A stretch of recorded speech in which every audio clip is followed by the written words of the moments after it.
नमस्कार, देवभूमि समाचार देख रहे हैं आप। आपके साथ मैं हूं बबीता। खबरों की शुरुआत बड़ी खबर के साथ जो उत्तरकाशी से आ रही है, जहां पर एवलांच की चपेट में आए पर्वतारोहियों पर बड़ा अपडेट सामने आया। तो 3 पर्वतारोही अब भी लापता बताए जा रहे हैं। तो वहीं खोजबीन में अभी भी रेस्क्यू टीम जुटी हुई है। तो 24 घंटे में 7 और पर्वतारोहियों के शवों को बरामद कर लिया गया। तो अब तक सर्च और रेस्क्यू अभियान में 26 शव जो है बरामद हो चुके हैं। तो उत्तरकाशी लाए गए 4 शवों की शिनाख्त भी हो चुकी है। तो 4 शवों में 2 महिलाएं प्रशिक्षक भी थी। तो उत्तरकाशी की रहने वाली एक शव प्रशिक्षु अजय बिस्ट अल्मोड़ा का, जबकि एक शव शिवम कैंथला निवासी शिमला का बताया जा रहा है। तो प्रशिक्षण टीम में 42 सदस्य में से 29 हिमस्खलन में फंस गए थे। तो लगातार रेस्क्यू ऑपरेशन जारी है।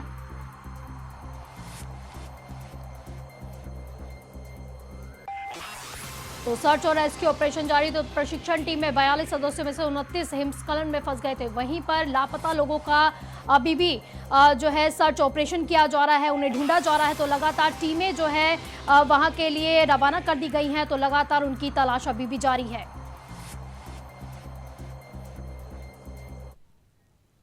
तो वहीं द्रौपदी डांडा 2 में एवलांच से जुड़ा बड़ा खुलासा हुआ है। तो चपेट में आए पर्वतारोहियों की मौत बर्फ में दबकर दम घुटने से बताई जा रही है। तो पोस्टमार्टम रिपोर्ट में पर्वतारोहियों के शरीर पर चोट के कोई भी निशान नहीं पाए गए हैं। तो हादसे के चौथे दिन 7 और पर्वतारोहियों के शव बरामद कर लिए गए हैं। तो यानी कि अब तक कुल मिलाकर 26 शवों को बरामद किया जा चुका है। तो शवों को रानी बामक स्थित एडवांस बेस कैंप में रखा गया। तो मौसम खराब होने के चलते शव हर्षिल नहीं हो पा रहे थे। तो सुबह सेना के हेलीकॉप्टर के जरिए शवों को हर्षिल पहुंचाया गया। तो द्रौपदी डांडा 2 पर एवलांच की चपेट में 42 लोग आए थे। तो अभी तक 26 शवों को बरामद किया जा चुका है। तो 3 पर्वतारोहियों की तलाश अभी भी जारी है। तो इसी पर ज्यादा जानकारी के लिए हमारे संवाददाता अभय जुड़ रहे हैं हमारे साथ लाइव। तो अभय, जिस तरह से सर्च ऑपरेशन लगातार जारी है, कहा जा रहा है कि 42 लोग इसकी चपेट में आए थे और 26 शवों को अब तक बरामद किया जा चुका है। वहीं पर 3 पर्वतारोहियों की अभी भी तलाश जारी है। बिल्कुल, ये कह सकते हैं कि जो 4 तारीख की जो घटना घटी थी उत्तरकाशी के द्रौपदी डांडा 2 पर्वत चोटी पर एवलांच के चलते, जिसमें कह सकते हैं कि 42 सदस्यों में से 29 लोग उस समय लापता वहां पर हो गए थे। उन लापता लोगों में अभी भी 3 लोग ऐसे हैं जिनका अभी तक कोई सुराग नहीं मिल पाया और उनके लिए जो सर्च अभियान है, रेस्क्यू अभियान है, वो वहाँ पर चलाया जा रहा है। 26 शव अब तक वहाँ पर बरामद किए जा चुके हैं। जिन 15 लोगों को अब तक रेस्क्यू किया गया था वो लोग सभी सकुशल है। 2 का कह सकते हैं कि 2 जो प्रशिक्षु थे उनका 2 का इलाज यहाँ पर चल रहा है। एक का उत्तरकाशी अस्पताल में, एक का ऋषिकेश के तो अस्पताल इलाज चल रहा है। लेकिन बाकी जो लोग हैं वो सभी लोग वहाँ पर स्वस्थ हैं और इस पूरी घटना को आप भी वो अपनी बता रहे हैं। लेकिन दुखदायी जो पहलू है वो ये कहा जा सकता है कि 29 में से जो 2600 अभी तक जो प्राप्त हुए हैं उसमें 2 ट्रेनर थे, बाकी सभी ट्रेनिंग वहाँ पर थे। और जो बताया जा रहा है, जो सूत्र वहाँ के बता रहे हो यही है कि जो ट्रेनर थे उनके साथ जो रस्सी जो बंधी थी, यानी जिस डोर से ये सभी प्रशिक्षु को बंधे हुए थे, ये वही डोर थी जो उस एवलांच की चपेट में वहाँ पर आई थी। तो अबे 3 पर्वतारोही जो लापता बताए जा रहे हैं, जिनकी तलाश जारी है, उनके बारे में अभी तक कोई जानकारी मिल पाई है टीम को? अभी तक कोई जानकारी वहाँ पर ऐसी नहीं मिल पाई है जिससे कहा जा सकता हो कि ये लोग अभी जिंदा हैं या उनकी स्थिति क्या है वहाँ पर, क्योंकि लगातार उस क्षेत्र में अभी भी ये मौसम जो है वो ख़राब वहाँ पर बना हुआ है। आज सुबह थोड़ा बहुत मौसम साफ जरूर हुआ था, जिसके चलते ये कह सकते हैं कि जो सेना के जो हेलीकॉप्टर थे वो रेकी के लिए वहाँ पर गए थे। एक हेलीकॉप्टर जो सेना का था वो बेस कैंप में, जो एडवांस बेस कैंप था वहाँ पर पहुँचा था और वहाँ से कुछ शवों को लाने का काम उसने वहाँ पर किया था। लेकिन ये स्थिति ये कहा जा सकता है कि जो घटना स्थल है अभी भी वहाँ पर लगातार बर्फबारी हो रही है, जिसके चलते कह सकते हैं कि जो आसमानी तौर पर जो रेकी किया जा सकता था वो वहाँ पर नहीं हो पा रही है। मैनुअल तौर पर यानी जो टीम है इस समय पहाड़ पर चढ़ रही है। जो अबे मौसम विभाग की तरफ से अभी क्या कुछ अलर्ट जारी किया गया है, क्या कुछ उनकी तरफ से क्या कहा जा रहा है? देखिए मौसम विभाग ने साफ तौर पर कल का ऑरेंज अलर्ट गढ़वाल क्षेत्र के लिए क्या था, रेड अलर्ट कुमाऊं क्षेत्र के लिए क्या था, उसमें कह सकते हैं कि कल बहुत भारी बारिश यहाँ पर हुई थी। अभी भी मौसम विभाग ये कह रहा है कि छिटपुट घटनाओं में बारिश होने की संभावनाएं बन सकती है, लेकिन फिलहाल इस तरह का कोई वेदर बड़ा फोरकास्ट यहाँ पर नहीं दिया गया है कि जिससे रेड अलर्ट या मौसम और ज़्यादा खराब होने की सूचना यहाँ पर मिल रही हो। तो ये राहत भरी खबर मौसम विभाग की तरफ से कही जा सकती है, जिसमें मौसम खुलने की संभावना ही ज़्यादा यहाँ पर जताई जा रही है। तो और जिस प्रकार से आज सुबह देखने को भी मिला था कि मौसम जैसे ही खुला था तो सेना के हेलीकॉप्टर ने अपनी उड़ान भरी थी और वहाँ जाकर रेकी करने का काम भी किया था, लेकिन अभी भी उस क्षेत्र में कह सकते हैं कि जो विकट भौगोलिक विषम परिस्थितियाँ हैं वो वहाँ पर सबसे ज़्यादा बड़ी चुनौतियाँ पेश कर रही है। वो बाधा इस रेस्क्यू अभियान में वहाँ पर बन रही है, लेकिन जो एक्सपर्ट टीमें हैं वो लगातार अपना प्रयास वहाँ पर कर रही है। और जो अभी तक 3 मिसिंग नहीं मिल पाए, यानी जो 3 प्रशिक्षु थे वो अभी तक नहीं मिल पाए, उनके लिए रेस्क्यू अभियान वहाँ पर चलाया जा रहा है ताकि उनको वहाँ से निकाला जा सके। लेकिन ये कहा जा सकता है कि उस क्षेत्र की जो विषम परिस्थितियाँ हैं वो लगातार इस रेस्क्यू अभियान में बाधाएं बन रही है।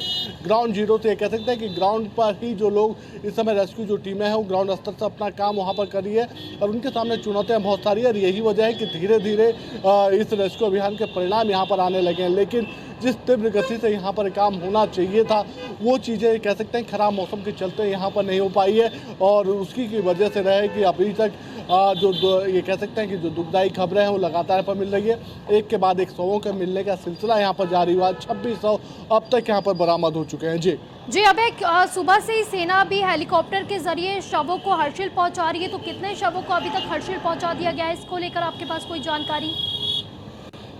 जी बिल्कुल, आज ये कह सकते हैं कि 7 शवों को हर्षिल पहुंचाने का काम वहां पर किया गया है। कल 4 शव लाए गए थे, 7 आज लेके आएंगे, तो 11 शवों को अब तक ये कह सकते हैं कि जो नीचे का जो बेस कैंप था उनको नीचे लाने का काम किया गया। 4 शव जो कल सेना के हेलीकॉप्टर ने हर्षिल के हेलीपैड पर उतारे थे, उनको सेना के एम्बुलेंस के जरिए उत्तरकाशी का जो बेस अस्पताल था वहाँ पर लाया गया था, जहाँ पर उनका पोस्टमार्टम हुआ था। और पोस्टमार्टम होने के बाद इन शवों को जो लोग जिनकी शिनाख्त वहाँ पर हो पाई थी उनको वहाँ उनके परिजनों को सुपुर्द कर दिया गया था। आज लेकिन परिजनों की आप बात कर रहे हैं, परिजनों की बात करें, परिजनों को तो इस पर बहुत कुछ कहना है। कह रहे हैं कि पहले से सूचना नहीं दी गई थी, कंट्रोल रूम की कार्य प्रणाली पर कई सवाल खड़े हो रहे हैं। कहा जा रहा है कि कंट्रोल रूम ने अपना काम ठीक से नहीं किया, परिजन इधर से उधर घूमते रहे, देहरादून घूमते रहे, यहाँ वहाँ घूमते रहे, अपने बच्चों को की तलाश लगातार अपने परिवार वालों की तलाश करते रहे, लेकिन परिवारजनों को 24 घंटे तक भी कोई सूचना इसके बारे में नहीं दी गई। अब ये कहा जा सकता है कि अव्यवस्थाओं का बोलबाला तो वहाँ पर रहा है, क्योंकि जिस प्रकार से इस क्षेत्र में अचानक से घटना घटी थी तो ऐसे में कहा जा सकता था सभी का ध्यान, ये चाहे वो आपका निम्न संस्थान हो जो इस माउंटेनिंग कोर्स को करवाता हो या फिर दूसरी जो सरकारी एजेंसियाँ थी, वो इस दिशा में जुटी हुई थी कि जो लोग वहाँ पर फंसे हैं उन लोगों को सकुशल निकाला जा सके। और उसके लिए ज़रूरी था कि जो रेस्क्यू टीम है वो रेस्क्यू टीम है अपना रेस्पॉन्स टाइम में, यानी कम टाइम में वहाँ पर पहुँचे और रेस्क्यू अभियान शुरू कर सके। तो ऐसे में कह सकते हैं कि जो ग्राउंड जीरो पर जो एक कंट्रोल रूम स्थापित होना चाहिए था, ताकि जो परिजन थे या दूसरे जो लोग वहाँ पर आ रहे थे उनको प्रॉपर तरीके से उनके साथ कम्युनिकेशन किया जा सकता था, उनको सूचनाएं दी जा सकती थी, वो चीज़ें वहाँ पर नहीं मिली है। इसके अलावा दूसरी है कि जो रेस्क्यू अभियान चल रहा था उस रेस्क्यू अभियान की भी पूरी तरीके से जानकारी परिजनों को वहाँ पर नहीं मिल पा रही थी। वो कई जगहों के चक्कर काटते हुए नजर आ रहे थे, लेकिन ये कहा जा सकता है कि उनके लिए बड़े दुखदायी वो चीज़ें वहाँ पर जरूर रही है। लेकिन ये कह सकते हैं कि जिस तरह का घटना इस द्रौपदी डांडा क्षेत्र में एवलांच आने के बाद घटा था वो बड़ा दुखदायी कहा जा सकता है। लेकिन हमें इससे पहले भी उत्तराखंड ने 2 ऐसी और आपदाएं देखी जो काफी बड़ी थी, लेकिन उसके बाद भी प्रशासन की इस तरह की लापरवाही, इस तरह का कंट्रोल रूम की तरफ से लापरवाही देखना अपने में कई सवाल खड़े कर देता है, जबकि सीएम पुष्कर सिंह धामी ने खुद इस पर नाराजगी जताई थी। ये कहा जा सकता है कि जिस तरीके से आपदाएं उत्तराखंड में आती है, चाहे वो प्राकृतिक आपदाओं के मानसून सीजन के दौरान प्राकृतिक आपदाएं आने वाली हो या फिर पूर्व में जो आपदाएं उत्तराखंड के लिए आई है, तो ऐसे में ही कहा जा सकता था कि जो कंट्रोल रूम स्थापित होना चाहिए था, यानी जो कम्युनिकेशन स्थापित होना चाहिए था, वो चीज़ें इस दौरान भी देखने को नहीं मिली थी। खैर ये बात का विषय, जांच का विषय है कि आखिर गलतियां कहां पर हुई थी, और उसके लिए बाकायदा जांच टीमों का गठन वहां पर इस घटना के जैसे रेस्क्यू अभियान खत्म होगा उसके बाद वहां पर कर दिया जाएगा। जो दोषी होगा उसके खिलाफ कार्रवाई भी की जाएगी। लेकिन फिलहाल ये कहा जा सकता है कि जो रेस्क्यू अभियान है वो अभी भी वहाँ पर जारी है। जो 3 लोग अभी भी लापता हैं, 29 में से 26 के शव प्राप्त हो चुके हैं, 3 की अभी तक कोई जानकारी नहीं। उन 3 लोगों के सुराग जुटाने में, उन तीन लोगों को रेस्क्यू करने के लिए जो टीमें हैं वो मैनुअल रूप से ग्राउंड पर अपना काम वहां पर कर रही है, रेस्क्यू अभियान चला रही है। अब देखना ये होगा कि क्या कुछ परिणाम निकल कर सामने आ पाता है। टीमें जो है अभी तक जो है सर्च ऑपरेशन चलाए हुए हैं, कितने लोग इनकी तलाश कर रहे हैं? बिल्कुल, आज ये कहा जा सकता है कि सिर्फ 3 एडवांस टीमें वहां पर काम कर रही है, बाकी टीमों को रिजर्व के लिए यहाँ पर रखा गया है, क्योंकि ये तीनों टीमें एक्सपर्ट टीमों के रूप में वहां पर जानी जा सकती है, जिसमें ITBP, नीम और जो गुलमर्ग से जो टीम आई है, SDRF के जो एक्सपर्ट के जो जवान है, उन लोगों की एक संयुक्त जो टीम बनाई गई है, जो एक्सपर्ट इस समय वहाँ पर ये कह सकते हैं कि ग्राउंड पर अपना मैनुअली रूप से अपना सर्च अभियान वहाँ पर चला रही है। वो टीम ऊपर जो एडवांस बेस कैंप था वहाँ तक पहुँची हुई है और वही लोग इनको सर्च करने का काम कर रहे हैं। बाकी जो टीम है वो नीचे दूसरे कामों को करती नजर आ रही है, लेकिन इतना जरूर कह सकते हैं कि जो परिस्थितियाँ उस क्षेत्र में बनी हुई है, ऐसे में वहाँ पर रेस्क्यू करना सबसे बड़ी चुनौती बन रहा है। और जो बाधाएं उनके सामने आ रही है, लगातार जो बर्फबारी हो रही है, जो बर्फ पूल में पड़ चुके हैं, उसके पिघलने का डर वहाँ से सबसे ज़्यादा बना हुआ है, वो सबसे बड़ी बाधाएं हैं और सबसे बड़ी चुनौतियाँ, उनसे पार पाने की कोशिश ये रेस्क्यू टीमें वहाँ पर लगातार कर रही है। लेकिन ये कह सकते हैं कि उत्तराखंड में मौसम हमेशा ही दुखदायक परिणाम अपने साथ लेकर आता है और यहाँ पर भी लगातार रेस्क्यू टीमों के सामने जो मौसम खराब हो रहा है वो बाधा बनता हुआ नजर आ रहा है। जी अबे, तो परिजनों की तरफ से क्या कुछ कहा जा रहा है इस पर? और जो लोग आपसे ये भी जानना चाहेंगे, जिन लोगों को अस्पताल में भर्ती कराया गया है, घायलों को उनकी हालत अभी कैसी बताई जा रही है? जी बिल्कुल, जिन ये कह सकते हैं कि जो प्रशिक्षु यहाँ पर आए थे, जिनको सकुशल रेस्क्यू किया गया था, ये वो लोग थे जो पीक पर, यानी जो सुबह जो एवलांच आया था, एवलांच आने से पहले की जो टीमें थी, ये लोग वापस बेस कैंप पे थे। या जो टीम उस समय एवलांच उस क्षेत्र में चढ़ाई के लिए गई थी, पर्वतारोहण के लिए जो टीम गई थी एवलांच की चपेट में वही टीम वहाँ पर आई थी। और इसमें कह सकते हैं कि 2 ट्रेनर और बाकी 27 जो प्रशिक्षु थे वो लोग थे। लेकिन जो लोग रेस्क्यू किए गए वो लोग नीचे बेस कैंप पे थे, एडवांस जो बेस कैंप था वहाँ पर थे। उन लोगों की स्थितियाँ ये कह सकते हैं कि सभी इस समय 2 को छोड़कर बाकी सभी लोग यहाँ पर स्वस्थ हैं। सभी का जो प्राथमिक उपचार था वो वहाँ पर किया जा चुका है। कुछ लोग अपने घर के लिए जा चुके हैं, लेकिन जो दूसरे परिजन हैं, यानी जिनके अभी तक सुराग नहीं मिल पाया है, चाहे वो 3 लोग हों जो अभी जिनका सुराग नहीं मिल पाया है, जो बाकी जो 100 हैं जिनकी शिनाख्त अभी तक नहीं हो पाई है, उन लोगों के जो परिजन वहाँ पर है वो अभी भी भटकते हुए नजर आ रहे हैं। उनको प्रॉपर तरीके से नीम की तरफ से कोई सूचनाएं वहाँ पर नहीं दी जा रही है कि आखिर उनका जो लाल है, उनका जो बेटा है, उनका जो भाई वहाँ पर आया है, दोस्त वहाँ पर आया है, वो किस स्थिति में है, क्या वो मृत, क्या उसका शव बरामद हो चुका है या वो उन लोगों में शामिल है जिन लोगों का अभी तक कोई सुराग नहीं लग पाया है। उन लोगों को प्रॉपर सूचनाएं परिजनों को वहाँ पर नहीं मिल पा रही है। SDRF की तरफ से लगातार कोशिश की जा रही है कि जैसे जो परिजन आ रहे हैं उनको वहाँ पर पूरी तरीके से सूचना दी जा सके। उनकी जो व्यवस्था है, उन व्यवस्थाओं को मेंटेन करने का काम SDRF की तरफ से किया जा रहा है। जिला प्रशासन अपने स्तर पर कम्युनिकेशन करने की कोशिश वहाँ पर जरूर कर रहा है, लेकिन ये कह सकते हैं कि हालात वहाँ पर विपरीत परिस्थितियों वाले हैं, तो उन सब चीज़ों को कर पाने में बाधाएं जरूर सामने आ पा रही है। और जो रेस्क्यू टीमें हैं वो अपना काम कर रही है। अब देखना ये होगा कि कब तक ये रेस्क्यू अभियान सफल हो पाता है। जी बिल्कुल। अब जिस तरह से आपने कहा है कि लगातार कांटेक्ट किया जा रहा है, कम्युनिकेशन बनाने की कोशिश की जा रही है, तो क्या कुछ अभी तक किसी से भी अभी तक कांटेक्ट हो पाया है? इसको लेकर आपके पास कोई जानकारी? क्योंकि कल ही हमने एक वीडियो भी देखा था जिसमें एक महिला प्रशिक्षित जो थी, वो ट्रेनी जो थी, वो अपना एक वीडियो उसने डाला था, दिखाया था, पूरी वहां के हालात को दिखाया था। तो क्या कहा जाए कि कोई अभी तक कम्युनिकेशन बन पाया है? तो बिल्कुल, अभी तक कोई ऊपर जहाँ पर ये लोग जहाँ पर घटना घटी थी वहाँ पर की जो स्थितियाँ हैं, जो रेकी करने के बाद जो वीडियो सामने आए पर उसमें साफ तौर पर दिख रहा है कि कम्युनिकेशन वाले जो क्षेत्र हैं वहाँ पर वो चीज़ें संभव नहीं लग पा रही है। जिस दरार में ये यानी जो एवलांच आने के बाद जो दरार, वहाँ जो ग्लेशियर की जो दरार थी, जिस दरार में ये लोग गिरे हैं, उस दरार में कम्युनिकेशन की जगह नहीं बच पाती है। ऐसे में सब कोशिश ये की जा रही है कि मैनुअली रूप से, यानी जो ग्राउंड पर जो रेस्क्यू टीमें काम कर रही है वो किसी तरीके से वहाँ पर पहुँच सके और उन लोगों को बचाने का काम वहाँ पर किया जा सके या उनके सुराग जुटाने का काम वहाँ पर किया जा सके। जो सैटेलाइट फ़ोन उनके पास था, वो सैटेलाइट फ़ोन बरामद हो चुका है, लेकिन अभी भी ये क्या कह सकते हैं कि जो 3 लोग लापता हैं, उन 3 लोगों में से अभी तक किसी का सुराग यहाँ पर नहीं मिल पाया है। और ये बड़ा चिंता का विषय कह सकते हैं, क्योंकि जैसे जैसे समय गुजर रहा है जो उम्मीदें हैं वो टूटती हुई नज़र आ पा रही है। जो आस जो लगी हुई थी उस आस में सिर्फ ये कहा जा सकता है कि अभी भी कुछ उम्मीदें बाकी है। ऐसे में देखना होगा कि जो रेस्क्यू टीम है वो कितनी सफल हो पाती है, कब तक इन लोगों को बचा पाती है। लेकिन इतना जरूर कहा जा सकता है कि बड़े दुखदायी घटनाएं हैं और इस घटना का अध्ययन होना बहुत ज़रूरी है, इसकी जांच होना बहुत ज़रूरी है, ताकि आने वाले समय के लिए एक ठोस रणनीति बनाई जा सके, ताकि इस तरह की कोई घटनाएं हो तो फिर किस प्रकार से उन सब चीज़ों से निपटा जा सके, ये देखने वाली बात होगी और उसके लिए काम करने की जरूरत होगी। जी अभय, जिस तरह से आपने बताया है कि काफी लोग जो है अपने घरों की ओर भी जा चुके हैं, तो उनसे भी क्या पूछताछ की गई है? कौन ये लोग हैं जो लापता हैं? देखिए ऐसा अभी तक संभव, क्योंकि जो ये कह सकते हैं कि जो इस एवलांच की चपेट में जो टीम आई थी उस टीम में से 29 लोग शामिल थे और उन 29 में से सिर्फ 26 का अभी तक 100 प्राप्त हो चुके हैं। 3 लोगों की अभी तक कोई जानकारी नहीं मिल पाई है। जिन लोगों को सकुशल रेस्क्यू किया गया था वो दूसरी टीम के सदस्य थे, जो टीम वहाँ पर माउंटेनिंग के लिए यानी पर्वतारोहण के लिए कूच नहीं करा था, उन लोगों को रेस्क्यू वहाँ पर किया गया है। ये वो लोग थे जो कूच कर चुके थे, बीच रास्ते में थे, पीक पर इन्हें चोटी पर जाना था और उस दौरान ये घटना वहाँ पर घटी थी। तो ऐसे में कहना संभव, ये कहना अभी जल्दबाजी होगा कि कौन कौन लोग उस दौरान वहाँ पर शामिल रहे थे। एक सूची जरूर यहाँ पर नीम की तरफ से जारी की गई है कि किस टीम में कितने लोग थे और उन चीज़ों की अभी तक जानकारी जुटाने का काम वहाँ पर किया जा रहा है, क्योंकि जो 100 हैं 26 जो 100 हैं 26 में से सिर्फ 4 की शिनाख्त यहाँ पर हो पाई है, जिसमें से 2 ट्रेनी रहे हैं और 2 ट्रेनर वहाँ पर रहे हैं। दोनों ये कह सकते हैं कि जो ट्रेनी थे, एक हिमाचल प्रदेश शिमला का रहने वाला था और एक आपके अल्मोड़ा जनपद के रहने वाले थे। वो दोनों के अभी तक शिनाख्त यहाँ पर हुई थी और उन दोनों के शवों को उनके परिजनों के सुपुर्द कर दिया गया था। जो ट्रेनर 2 मिली थी, जो नीम की ट्रेनर वहाँ पर रही है महिला, जो वहाँ पर ट्रेनर थी, उनकी जिनकी शिनाख्त हुई थी वो दोनों उत्तरकाशी जनपद की रहने वाली थी। तो अभी कौन कौन से वो शव है जिनकी शिनाख्त नहीं हो पाई है?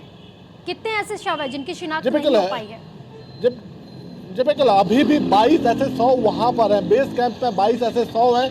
22 में से 700 को लाने का काम यहाँ पर किया गया, लेकिन 1500 अभी भी एडवांस बेस कैंप में वहाँ पर रखे गए हैं और इन 1500 की अभी तक किसी प्रकार की कोई शिनाख्त वहाँ पर नहीं हो पाई है। जो 700 आज सेना के हेलीकॉप्टर के द्वारा हर्षिल पे हेलीपैड पे लाए गए थे, उन 100 की शिनाख्त यहाँ पर हुई है और ये 100 ज़्यादा सभी लोग प्रशिक्षु थे, सभी लोग ट्रेनी थे जो माउंटेनियरिंग का कोर्स करने के लिए वहाँ पर गए हुए थे। इन लोगों की शिनाख्त यहाँ पर हो चुकी है, लेकिन अभी भी 1500 ऐसे हैं एडवांस बेस कैंप पे जिनका नीचे लाना बाकी है और इनकी शिनाख्त होना अभी बाकी है। तो कहा जा सकता है कि लगातार प्रयास वहाँ पे किए जा रहे हैं कि जो 100 अभी तक मिले हैं उनकी शिनाख्त हो सके और उनके परिजनों को उसकी सूचना दी जा सके। जी चलिए, बहुत बहुत शुक्रिया अभय आपका इन तमाम जानकारी के लिए। तो वही देहरादून से खबर है, जहां पर रुद्रपुर में आज सीएम धामी का कार्यक्रम है। तो दोपहर जीएमवीएन विश्राम गृह तिलवाड़ा पहुंचेंगे सीएम पुष्कर सिंह धामी। तो कई विकास योजनाओं का आज वो लोकार्पण और शिलान्यास भी करने वाले हैं और उसके बाद क्षेत्रीय जनप्रतिनिधियों के साथ वो भेंट वार्ता भी करेंगे। तो शाम को पार्टी पदाधिकारियों से भेंट वार्ता करते हुए नजर आएंगे सीएम पुष्कर सिंह धामी। उसके बाद जनपदीय अधिकारियों के साथ भी उनकी समीक्षा बैठक होने वाली है। वहीं उद्यमी और स्टार्टअप के लाभार्थियों से भी आज वो मुलाकात करेंगे। तो देहरादून से इस वक्त की बड़ी खबर आपको बता रहे हैं, रुद्रपुर का दौरा है आज सीएम पुष्कर सिंह धामी का। तो दोपहर जीएमवीएन विश्राम गृह तिलवाड़ा पहुंचेंगे सीएम पुष्कर सिंह धामी। तो कई विकास योजनाओं का भी आज वो लोकार्पण और शिलान्यास करने वाले हैं। उसके बाद क्षेत्रीय जनप्रतिनिधियों के साथ उनकी भेंट वार्ता भी होगी। तो वहीं शाम को पार्टी पदाधिकारियों से भी वो भेंट वार्ता करेंगे। तो उसके बाद जो है जनपदीय अधिकारियों के साथ भी उनकी समीक्षा बैठक होने वाली है। फिर उद्यमियों और स्टार्टअप के लाभार्थियों से भी मुलाकात करेंगे सीएम पुष्कर सिंह धामी।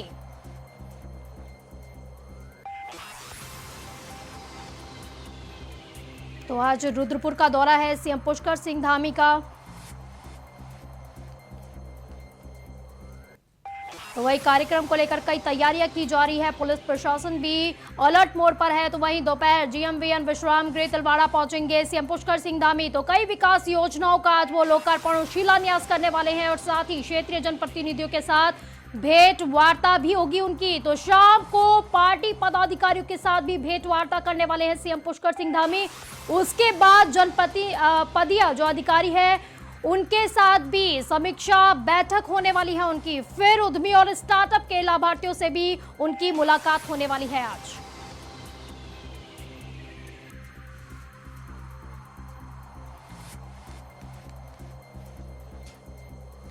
तो तो आज सीएम पुष्कर सिंह धामी का रुद्रपुर दौरा है, तो कार्यक्रम को लेकर कई तरह की तैयारियों में जुटा है प्रशासन। तो कड़े इंतजाम भी किए गए हैं। तो दोपहर जीएमवीएन विश्राम गृह तिलवाड़ा पहुंचेंगे सीएम पुष्कर सिंह धामी। फिर कई विकास योजनाओं का लोकार्पण शिलान्यास भी किया जाएगा।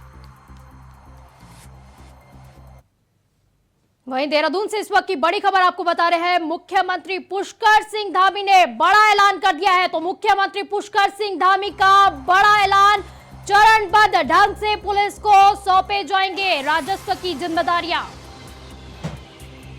तो चरणबद्ध ढंग से पुलिस को सौंपे जाएंगे राजस्व से क्षेत्र। तो मुख्यमंत्री धामी का बड़ा ऐलान हुआ है। तो चरणबद्ध ढंग से पुलिस को सौंपे जाएंगे राजस्व क्षेत्र। तो राजस्व क्षेत्रों में काफी बदलाव हो गया है, सीएम पुष्कर सिंह धामी का कहना है। तो जहां पर्यटक बड़ा अव्यवस्थापना कार्य हुए, तो आवागमन भी बढ़ा है। उस क्षेत्र को रेगुलर पुलिस को सौंपने वाले हैं सीएम पुष्कर सिंह धामी। तो बड़ी खबर आपको बता रहे हैं, मुख्यमंत्री पुष्कर सिंह धामी ने बड़ा ऐलान कर दिया है, चरणबद्ध ढंग से पुलिस को सौंपे जाएंगे राजस्व क्षेत्र। तो राजस्व क्षेत्रों में काफी बदलाव किया गया है, सीएम पुष्कर सिंह धामी ने कहा है। जहां पर्यटन बढ़ा, अवस्थापना कार्य हुए और आवागमन भी बढ़ा है, तो उस क्षेत्र को रेगुलर पुलिस को सौंपने जाएंगे।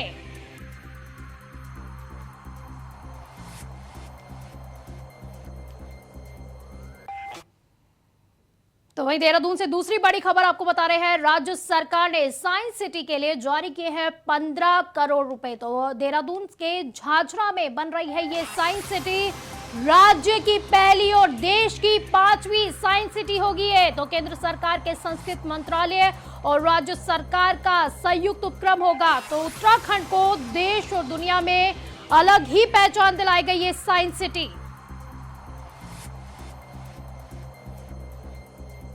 तो बड़ी खबर देहरादून से आपको बता रहे हैं, राज्य सरकार ने साइंस सिटी के लिए जारी किए हैं 15 करोड़ रुपए। तो देहरादून के झाझरा में साइंस सिटी बनाई जा रही है। तो राज्य की पहली और देश की 5वीं साइंस सिटी होगी ये। तो केंद्र सरकार के संस्कृति मंत्रालय और राज्य सरकार का संयुक्त उपक्रम देखा जाएगा। तो उत्तराखंड को देश और दुनिया में इससे अलग पहचान मिलेगी।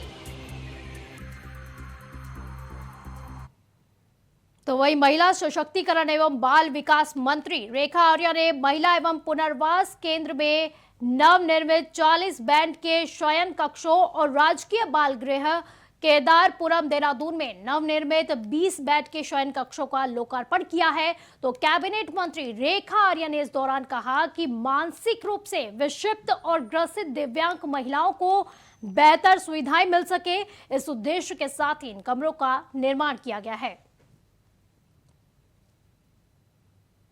मैंने अपने पूर्व के कार्यकाल में जो है इसके विस्तार को लेकर पहल करी और आज उसका हम बड़ा फलित रूप देख रहे हैं कि आज 40 बेडेड जो है वो कक्ष आज इनॉग्रेट हुआ है, जो लगभग 1 करोड़ 43 लाख का जो है बनकर तैयार हुआ। आज उसका उद्घाटन हुआ है। साथ साथ में हमने अपने बाल गृह का भी यहाँ पर आज उद्घाटन किया है। उसमें जो है 20 बेडेड जो है हमारे बच्चों के लिए यहाँ पर व्यवस्था कर दी गई है, ताकि हमारे बच्चे जो हैं, जो विरुद्ध वाले बच्चे भी होते हैं या जो दूसरे प्रकार के बच्चे होते हैं, उनको हम लोग सेपरेट कर सके और साथ साथ में उनको जो है सुविधापरक चीज़ें जो है यहाँ पर मिल सके। बुलेटिन में फिलहाल के लिए बस इतना ही। आप देखते रहिए इंडिया वॉइस।